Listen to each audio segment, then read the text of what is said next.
तो रुको जरा, सबर करो, बोला धक्का बुक्की नहीं करने का, आराम से लेने का। हाँ हाँ पराल गयो बोल कहाँ गयो माथिकै पराल गयो बोल पराल बोक्न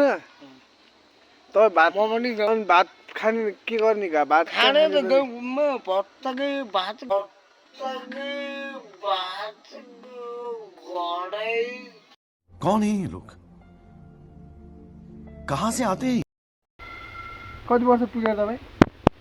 तपाईँको वर्षको पुगेर नि उनी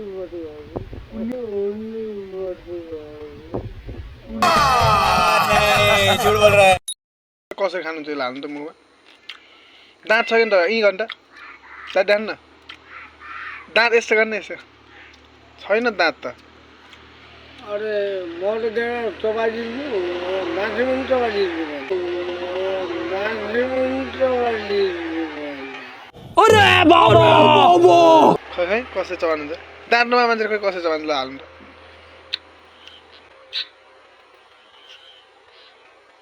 त साइडमा लियो